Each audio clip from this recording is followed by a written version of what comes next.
Okay. And then we get to the main event. And I want you guys to listen close. If you have not watched the episode, it's on YouTube. Watch this main event and watch what they did with Joe Hendry. Guy's super over. Despite their best efforts to ruin him with the Frankie match and then eliminating him first in that battle royal, despite their best efforts to ruin Joe Hendry, they could not do it. Joe Hendry is super over. He is their top guy. And the way that they booked him in this match is exactly the way that I've been telling them to book him like a month ago. I said on this show a month ago, book him like he's John Cena. Nothing should be able to kill this guy. And Jake hit him with everything in this match. Big move after big move. And Joe Hendry just wouldn't die. And he just kept firing up. And the crowd was going insane for him. The crowd loved Joe Hendry so much in this match, they turned Jake Something heel. And Jake Something wasn't turning heel yet. And he didn't do anything in the match to become a heel. But he's a heel now. They did a month of TV in Philly. He's a heel now. Now you have to go with it. They were teasing it like a couple months ago with Diener. Now you have to go heel. Like there's no turning back. Like you can't be a babyface after what they did to him. Like he's dead as a babyface. This crowd shit all over Jake Something because they love Joe Hendry so much. That's how good Joe Hendry is right now. This was the best Joe Hendry match I've ever seen. Joe Hendry's not Will Ospreay. He's not Ricochet. You know what I mean? He's not Danielson. He's not Kenny Omega. He's not Seth Rollins. He's John Cena type. And that's the way they booked him. John Cena type. Fiery underneath babyface who does some big power moves when he gets going. And the crowd absolutely loves him. He's got charisma coming out of every orifice. Swig coffee for orifice. Some of you dumb kids go look up what that word means. But the way they booked him, go back and watch the show. Go back and watch all my Joe Hendry videos that I've clipped and posted on YouTube. My rants. I told them exactly how to book him. And this is how they booked him. Finally, they did exactly what I've been saying for months. They did it. He's over. He's the man. He's a made guy now. He's your guy. That's it. It's Joe Hendry and it's everybody else. I don't know how long this guy's under contract, but you need to extend that deal. You need to do it right now because you got something going here. I cannot remember the last time I saw somebody this over in TNA. I honestly can't. Because the moment his music hits, the crowd went ape shit.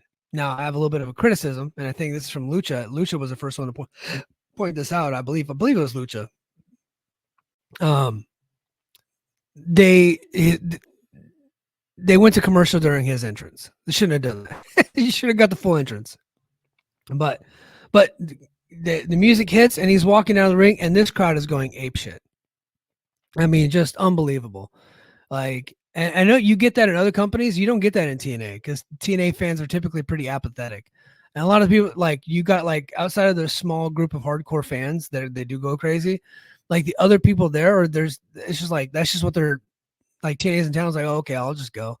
It's a cheap ticket. I'll just go. And, like, they don't know the names and they don't know the characters. They know Joe Hendry. Joe Hendry is over.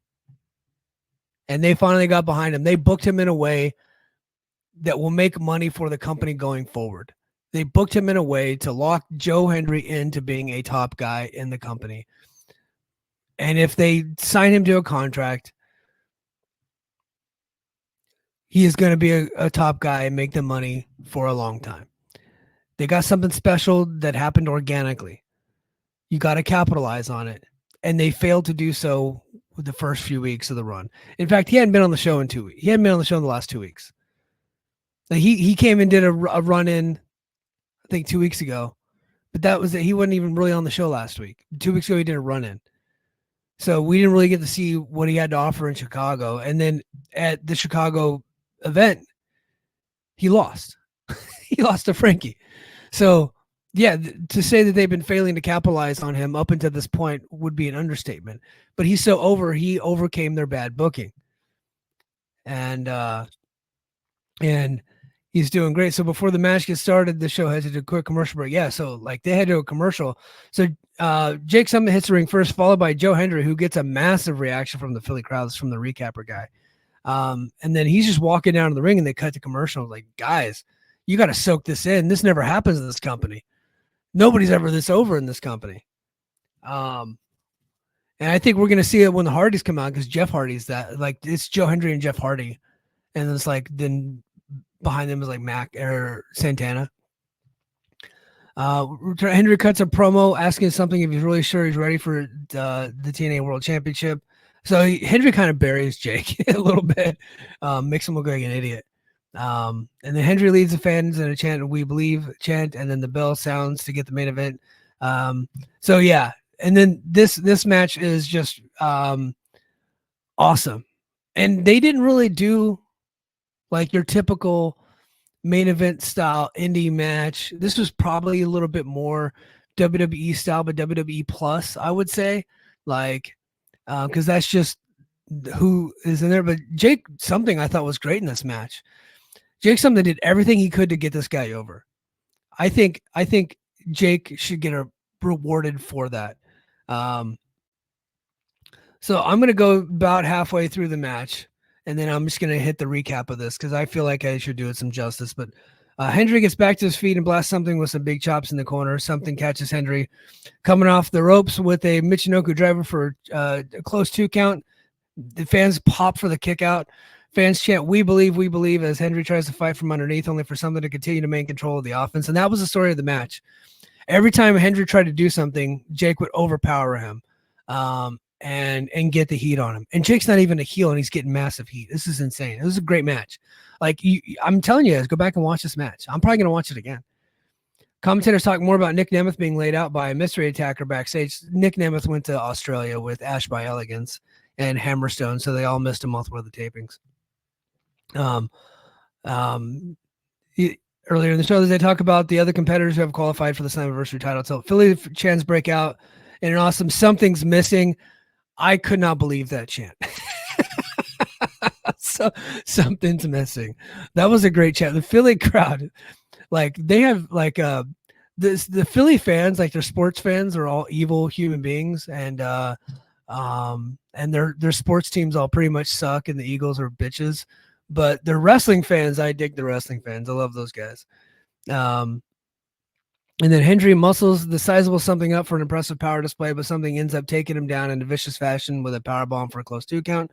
Hendry kips up soon after, but he and something both hit clotheslines at the same time. They're both down and out. They're both down and out, being counted by the referee as fans break out and allowed "This is awesome" chant. Hendry hits a cutter, and then with one arm, Hendry hits a massive standing ovation on something for the victory. With the win, Hendry earns the final spot in multiple-person world title match at Slammiversary. Fans sing along with Hendry, which cuts off as he grabs a microphone for a quick post-match promo. He says that he just became one step closer to becoming TNA World Champion. Fans respond with a "We Believe" chant. He says this happens because of the fans who pop. He says that you'll see us all in Montreal, and when he becomes the face of TNA, and don't you tell me it's not possible, because anything's possible when you believe. His music hits again, and the fans sing along. God damn, that's good. That is pro wrestling right there. They finally did it. They finally made Joe Hendry into something that we can all get behind. Finally, after weeks and weeks of me and telling him what to do. I don't know if I had anything to do with it, but I'm taking full credit. Just like that's exactly what we've been needing out of this company. An organically homegrown star. I know he's been everywhere, but he got over here. This is where he got over. He is their homegrown star. They finally got it. They finally have a guy in Joe Hendry, and it's been a long time coming. This company needs something like this. Somebody that's over to this degree. They finally got it in Joe Hendry. Good stuff, man. And that promo that he did put John Cena's face on Joe Hendry, and it's like the same. And that's okay. I think that's a good thing. I've been saying Joe Hendry needs to be their John Cena. He needs to be their Cody Rhodes. He doesn't need to be the, kick out 2.9, slap the leg and do all the moves. No. He's different. He doesn't have to be that guy. He needs to be the baby face that you can't kill. And when you beat him, it means something. He should not lose for a very long time unless there's tons of chicanery at play. That's the only time he should lose. Not one bop to the chin by a foreign object from Frankie. Not that. He shouldn't be eliminated first in a battle royal. He's the fucking guy right now. So he's probably not going to win at Slammiversary. No, he should not win at Slammiversary. They should hold off until if Bound for Glory is in the UK, which they still have not made an announcement. But if it's in the UK, that's where you do it. I don't want him winning in that 6-way.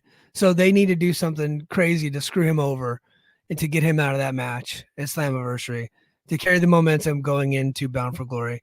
But this is the first time in a long time that I've been watching this company. I felt like they have an actual drawing card in their company. In fact, the Philly crowd was about as far as attendance, it was like doubled from the last time they were there. That's Joe Hendry and that's Jeff Hardy. That's why. And now Joe Hendry is the guy that they're going to have to get behind because Jeff Hardy can't go to Canada. So I don't think he can go to the UK either. So what they did last night with Joe Hendry was so perfect. And I'm so happy. Swig of coffee for TNA's booking of Joe Hendry from last night.